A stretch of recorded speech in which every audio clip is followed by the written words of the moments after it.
السلام علیکم ورحمۃ اللہ وبرکاتہ۔ بسم اللہ الرحمن الرحیم۔ اللہم صلی علی محمد وعلی آل محمد کما صلیت علی ابراہیم وعلی آل ابراہیم انک حمید مجید۔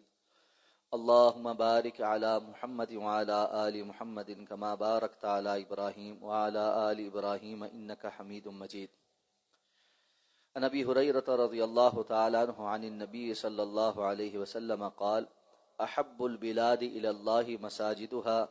وابغض البلاد الی اللہ اسواقها رواہ مسلم۔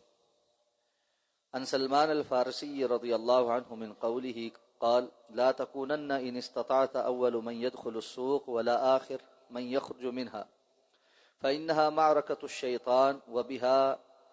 ينصب رأيته رواہ مسلم۔ ورواه البرقانی فی صحیحہ عن سلمان قال قال رسول اللہ صلی اللہ علیہ وسلم لا تكن اول من يدخل السوق ولا آخر من يخرج منها فيها بعض الشيطان وفرخ۔ حضرت ابو ہریرہ رضی اللہ تعالی عنہ بیان کرتے ہیں کہ جناب نبی کریم صلی اللہ علیہ وسلم نے ارشاد فرمایا، اللہ رب العزت کے نزدیک سب سے محبوب جگہیں مسجدیں ہیں اور اللہ کے نزدیک سب سے بری جگہ وہ بازار ہیں۔ یہ حدیث مبارکہ صحیح مسلم کی ہے۔ حضرت سلمان فارسی رضی اللہ تعالیٰ عنہ کا ایک قول امام مسلم نے نقل کیا ہے، جس میں امام برقانی نے اس قول کو رسول اللہ صلی اللہ علیہ وسلم کی حدیث کے طور پر بھی نقل کیا ہے کہ حضرت سلمان نے فرمایا کہ رسول اللہ صلی اللہ علیہ وسلم نے فرمایا، لیکن صحیح مسلم میں جو اس کی سند ہے وہ حضرت سلمان فارسی رضی اللہ تعالیٰ عنہ کے قول کی صورت میں ہے کہ انہوں نے فرمایا کہ تم صبح سب سے پہلے بازار میں داخل ہونے والے اور شام میں سب سے آخر میں اس سے نکلنے والے نہ بنو، اس لیے کہ یہ شیطان کا میدان ہے اور بازار ایسی جگہ ہے جہاں شیطان اپنا جھنڈا گاڑتا ہے۔ اور امام برقانی نے اپنی صحیح میں حضرت سلمان رضی اللہ تعالیٰ عنہ سے رسول اللہ صلی اللہ علیہ وسلم کی طرف منسوب یہ بات نقل کی ہے کہ فرماتے ہیں رسول اللہ صلی اللہ علیہ وسلم نے فرمایا کہ تم سب سے پہلے بازار میں داخل ہونے والے اور سب سے آخر میں باہر نکلنے والے نہ بنو، کہ اس لیے کہ یہ شیطان کا میدان ہے اور وہ وہاں پر اپنا جھنڈا گاڑتا ہے۔ قیامت کے قرب میں بازاروں کی کثرت ہو جائے گی، یہ بات رسول اللہ صلی اللہ علیہ وسلم کی صحیح احادیث سے ثابت ہے۔ یعنی قیامت کی علامات میں سے یہ ہے کہ بازار کثرت کے ساتھ ہوں گے اور قریب قریب ہوں گے، اور وہ نشانیاں جو ہماری آنکھوں کے سامنے پوری ہوئی ہیں ان میں سے ایک نشانی یہ بھی ہے کہ بازار جو ہے وہ بہت کثرت کے ساتھ ہیں اور قریب قریب بھی ہیں۔ اور اب تو دنیا جب سے گلوبل ویلیج بنی ہے اور آن لائن کا سسٹم زیادہ عام ہو گیا ہے، تو بازار کا ایک وہ عمومی جو تصور تھا اس سے ہٹ کر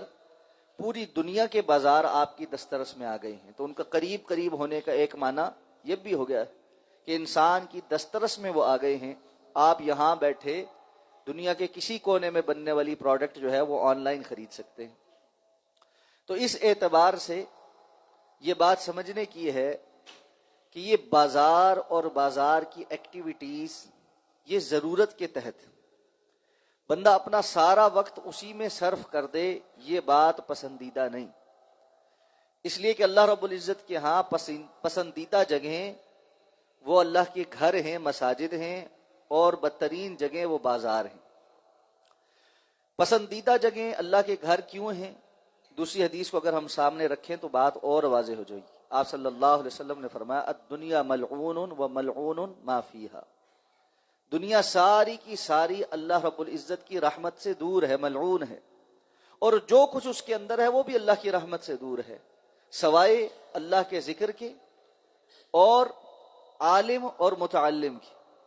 اور اس ذکر سے متعلقہ جو چیزیں ہیں وہ اس لیے کہ اللہ تعالیٰ نے اس دنیا کے اندر انسان کو اپنی عبادت کے لیے وقتی وقتی طور پر بھیجا ہے، دنیا کی زندگی ابدی نہیں ہے، اور مختصر سے وقت میں انسان نے اپنے اعمال کو کما کر اللہ کے سامنے پیش ہو کر اس کا حساب دے کر یا جنت میں جانا یا نعوذ باللہ جہنم میں جانا۔ اب مسئلہ یہ ہے کہ فی زمانہ انسان اس قدر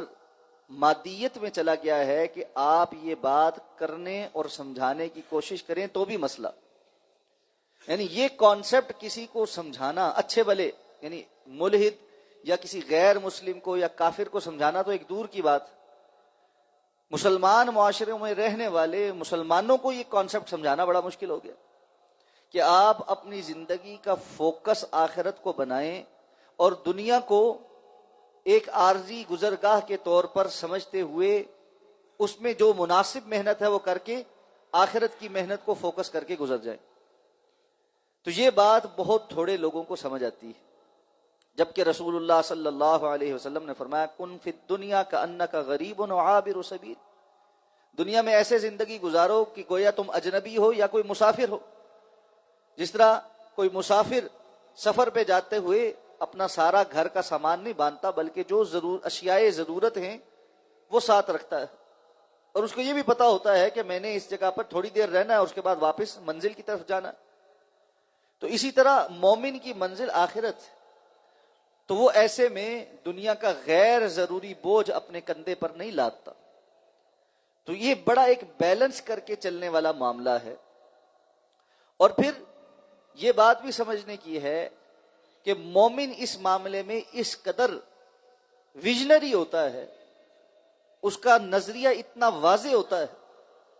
کہ وہ دنیاوی کام بھی آخرت کے لیے ہی کر رہا ہوتا ہے، اس کے دنیا اور دین کے درمیان کوئی فرق نہیں، وہ اللہ کے بتائے ہوئے قانون کے مطابق دنیاوی معاملات بھی سر انجام دیتے ہوئے ان سے بھی ثواب کماتا ہے۔ تو اس لیے اصل بات یہ ہے کہ بندے کے مطمع نظر آخرت ہو، تب یہ بات سمجھ آ سکتی ہے۔ لیکن جس کے مطمع نظر آخرت ہی نہ ہو، وہ آخرت کے بارے میں شکوک و شبہات رکھتا ہو، وہ ارد گرد کے پروپیگنڈے سے متاثر ہو، تو پھر کیا ہوگا؟ ہوگا تو پھر بھی وہی جو اللہ رب العزت نے اس کے لیے طے کر رکھا ہے، جتنی زندگی اس کو میسر آئی ہے اتنی ہی رہے گی، اور اس دنیا میں تھوڑی زیادہ محنت کرنے یا اس کو کمانے کے چکر میں وہ چند سانس بھی زیادہ نہیں لے سکے۔ وہ دنیا کا سب سے امیر ترین انسان بننے کے باوجود بھی ساری دولت دے کر ایک سانس مزید نہیں خرید سکتا۔ اس لیے اس تصور کو اپنے اندر بٹھانے کی ضرورت ہے، اور اسی کے ضمن میں یہ بات سمجھنی ہے کہ اللہ نے ہمیں 24 گھنٹے کا جو وقت دیا ہے وہ صرف اس لیے نہیں ہے کہ ہم کولو کے بیل کی طرح ایک دائرے میں گھوم کر بس دنیا کمانے کے اضافی چکر میں کچھ اور نہ کرے۔ جو جائز حق حلال کی کمائی ہے وہ میسر آ جائے تو اس پر قناعت اختیار کرے انسان، اور باقی کا وقت اللہ کی یاد میں اور آخرت کے بنانے کے لیے صرف کرے، یہ بڑا اہم۔ تو وہ لوگ جو صبح بازار کھلتے ساتھ سب سے پہلے داخل ہوں اور رات سب سے آخر میں وہاں سے نکلتے ہوں، ہم نے تو بعض ایسی دکانیں بھی دیکھی ہیں عید کے دن بھی بند نہیں ہوتی۔ حیران کن بات ہے کہ بندہ اپنے گھر والوں کے ساتھ عید بھی نہ کرے، ایسے کام میں لگے ہیں کہ جی کھانے کی بھی فرصت نہیں ہے، بس جی کیوں تھوڑا سا اور کر لیں، تھوڑا سا اور کر لیں۔ یہ تھوڑا سا اور کبھی بھی انسان کو پورا نہیں پڑتا۔ الہاکم التکاثر حتی زرتم المقابر، تمہیں کثرت کی طلب نے ایسی ہلاکت میں ڈالا، ایسی غفلت میں ڈالا کہ جہاں تک کہ چلتے چلتے تم قبروں کو پہنچ گئے۔ اس لیے اللہ رب العزت جو دے رہا ہے اس پر قناعت اختیار کریں۔ فی زمانہ ایک بہت بڑا مسئلہ یہ بھی ہے کہ ہر بندہ مالی معاملات میں پریشانی ہے، اور لگتا یہ ہے کہ ہم ٹھیک نہیں کما رہے، ضروریات پوری نہیں ہو رہی، فلاں نہیں ہو رہا، فلاں نہیں ہو رہا، جبکہ ہم قرون اولا کے ہمارے جو اسلاف ہیں ان کی زندگیاں دیکھتے ہیں اور اپنی زندگیاں دیکھتے ہیں تو بہت بڑا فرق ہے۔ ہمارے پاس اللہ کی بہت زیادہ نعمتیں میسر ہیں۔ گزشتہ ایک سال ابھی ختم ہوا ہے، تو کسی نے کل ایک پوسٹ کی تھی، اس نے بہت سوچنے پر مجبور کیا کہ اس طرف کبھی دھیان نہیں جاتا کہ گزشتہ پورے سال میں اگر ایک رات بھی بھوکا نہیں سونا پڑا تو اللہ کا شکر ادا کرو۔ ہم گزشتہ ایک رات، سال کیا ساری زندگی اٹھا کر دیکھ لیں اللہ رب العزت نے اتنا بڑا فضل و احسان کیا ہوا ہے کہ کوئی ایک رات جان بوجھ کر تو بھوکے رہے ہوں گے، لیکن اس مجبوری سے کہ ہے ہی پاس کچھ نہیں کہ کچھ کھایا جائے، اللہ نے اس اتنی بڑی محتاجی سے بچایا ہوا ہے، ہمیشہ کھا کر ہی سوئے ہیں، بھوکے پیٹ نہیں سوئے، زندگیوں کے سالوں کے سال بیت گئے، تو اللہ کا شکر نہیں بجا لانا چاہیے؟ آپ صلی اللہ علیہ وسلم تو فرمایا تھا جو اس حال میں صبح کرے کہ اس کے پاس اس دن کا راشن موجود ہو، زیادہ نہیں، اس دن کا راشن، اور اس کے جسم میں عافیت ہو، کوئی موذی ایسی بیماری نہیں جس کی وجہ سے وہ دوسروں کے پلے پڑ گیا ہو، وہ محتاج ہو گیا ہو، اسے سمجھ لینا چاہیے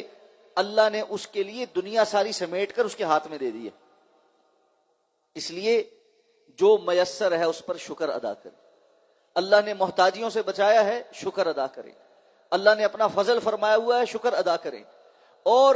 مزید کی دوڑ میں اللہ سے غافل نہ ہوں۔ اللہ ہمیں سمجھ کر عمل کرنے کی توفیق عطا فرمائے۔ سبحانک اللہم و بحمدک، نشہد ان لا الہ الا انت، نستغفرک و نتوب الیک۔